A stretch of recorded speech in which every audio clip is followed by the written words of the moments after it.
Wat gebeurde er vandaag in het Rooise Huus? Je ziet het in het Rooise Huus Journaal. Hallo en welkom bij het derde Rooise Huus Journaal. De DJ's zitten al vanaf woensdag 12 uur hier in het huis. Maar ook buiten het huis zijn er allerlei acties. En wij zijn daar een kijkje gaan nemen. Het Rooise Huus Journaal. Hé, een poster van het Rooise Huus. En er hangt een letter bij. Ga maar eens even kijken wat dat inhoudt.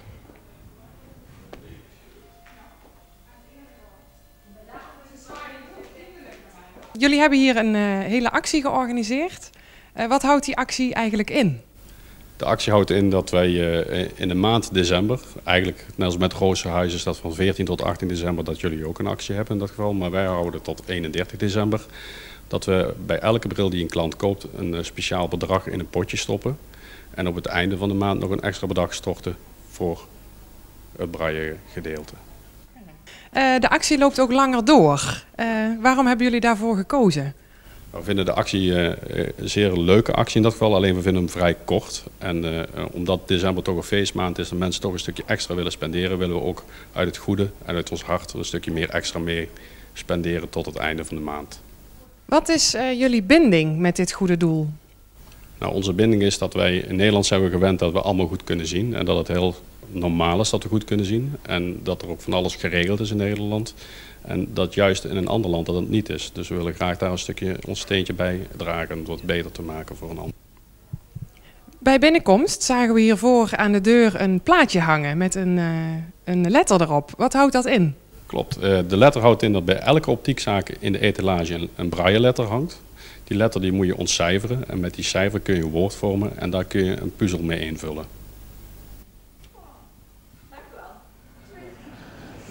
Wat houdt Open Koffie in?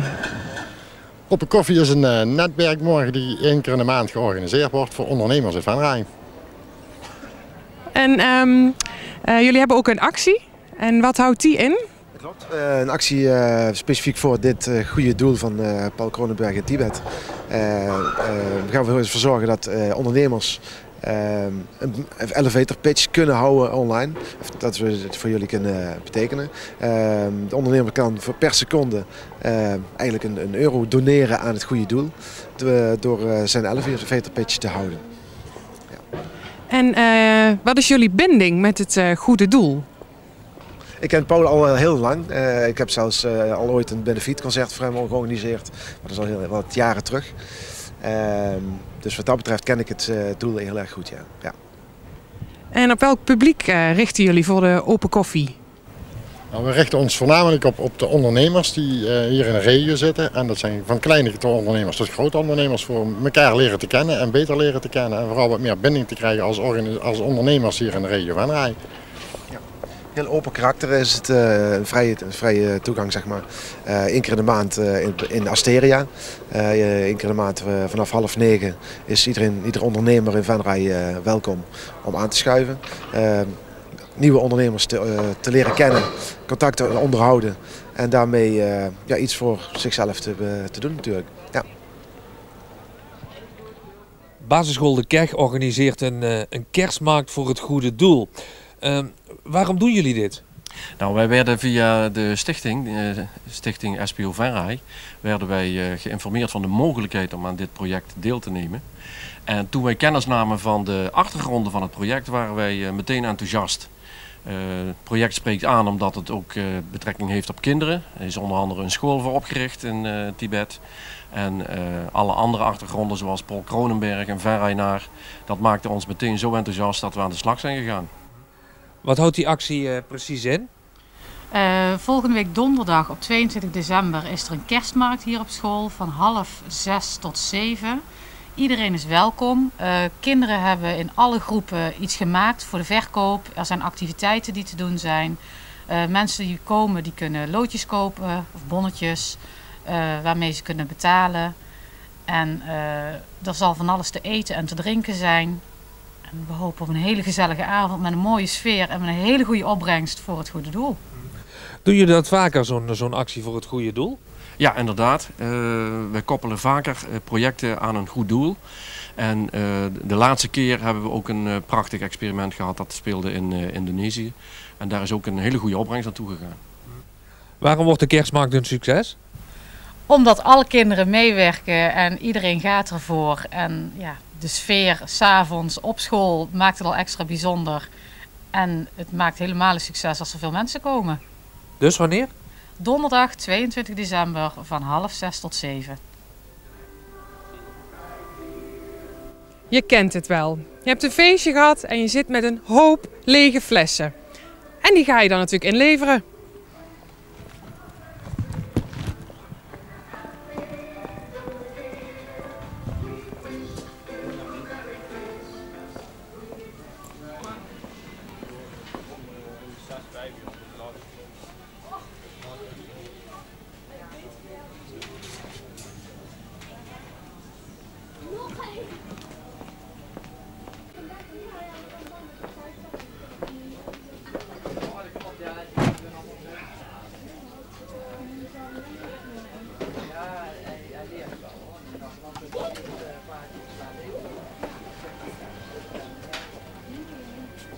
Wat houdt de actie die jullie hebben opgezet in? Nou, wij steunen het Rooise Huis. Hartstikke goede actie. En wij zorgen dat de emballagebonnen die de klanten hebben, dat ze die in het tonnetje kunnen doen. En verder zorgen wij ervoor dat degenen die in het huis zitten lekker te eten krijgen. En dat hebben wij gesponsord. Dus jullie sponsoren hun boodschappen? Ja, eigenlijk wel inderdaad. Nou, en als je goed moet sponsoren of goed het geld binnenhalen, moet je ook goed eten. Hè? Moet je goede krachten voor hebben. Dus dat hebben wij mooi gesponsord. En waarom kiezen jullie ervoor om het Rooise Huis te steunen?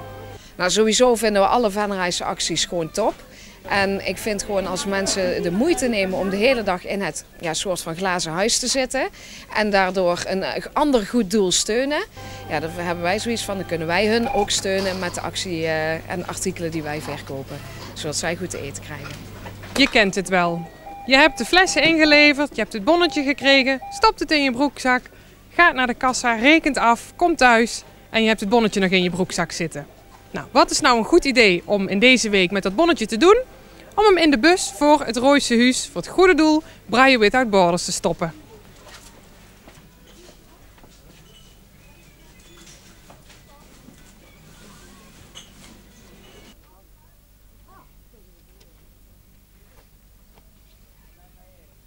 Het Rooise Huis Journaal. Nou, het was nog een heel gesjouwen met die tassen. Maar we hebben wel weer wat geld opgehaald voor het goede doel, Braille Without Borders. Wat houdt het nou eigenlijk in, dat goede doel? Paul is de jongste zoon van 3 jongens en die had een ziende vriendin in Tibet. Die had Tibetaans en Chinees gestudeerd en is toen het omgezet in braille. Dus die tekens, de figuren, karakters noemen ze dat in Tibet en China, die had ze omgezet in braille. En toen ze dat ontwikkeld had, is ze in haar eentje naar Tibet gegaan. Paul, de jongste zoon van ons, die had in een restaurantje, Sabri heet dat meisje uit Duitsland, en ontmoet. En is er in een restaurantje met haar gaan eten eigenlijk. Had een gesprek gehad. En toen ze de eerstvolgende keer in Duitsland op vakantie was, toen had ze Paul opgebeld dat ze over 14 dagen weer terugging naar Lhasa, naar Tibet, naar haar blindenschool voor 4 kinderen. En eigenlijk afscheid genomen, maar Paul die had hij niks gezegd. En toen zei hij van, weet je wat, ik ga je met. En 14 dagen later zaten ze samen in het vliegtuig en toen zijn ze begonnen aan een project wat inmiddels 12 jaar loopt. En waardoor ze ik denk ongeveer zo'n 170 blinde kinderen van 4 jaar af, die nou weer terugzien in de maatschappij, zeg maar, als tolk of als fysiotherapeut en zo. Dus dat zien hun werkzaamheden dus in al die jaren. Dus blinde kinderen die helemaal geen kans hebben in Tibet, die dikwijls vastgebonden zitten omdat ze een blind kind in Tibet Dat heeft geen waarde, want ze geloven in meerdere levens. En het geloof zegt dan dat ze eigenlijk in een vorige leven, waarschijnlijk als ze blind op de wereld komen, dat ze dan een moord gepleegd hebben of zoiets. En dus dat ze gestraft op de wereld komen. Dus daar hebben Paul en Sabriye ook echt tegen moeten vechten om dat ook een beetje weg te kunnen werken. Nou. En inmiddels is het toch geaccepteerd in Tibet dat ze blinden over de straat zien komen en zo, kinderen en zo. Dus daar zien ze dag in dag uit mee bezig om blinde kinderen weer een kans te geven. Dat is eigenlijk Braille Withoutborders. Heel beknopt samengevat. Dus het geld wat allemaal opgehaald wordt, het wordt besteed aan die opleidingen? Ja. Elke cent is en er gaat helemaal niks verloren. Wat soms bij hele grote instituten waar directeuren en managers en van alles zit, dat er soms maar 70% of 60% besteed werd. Dat is daar niet het geval. Hier werd 100% van alles wat er hier opgebracht werd en gesponsord werd, dat werd gebruikt voor het 100% voor het project waar ze mee bezig zijn. Ja. Het Rooise Huus Journaal. Jullie horen het. 100% van het gedoneerde geld gaat naar het goede doel.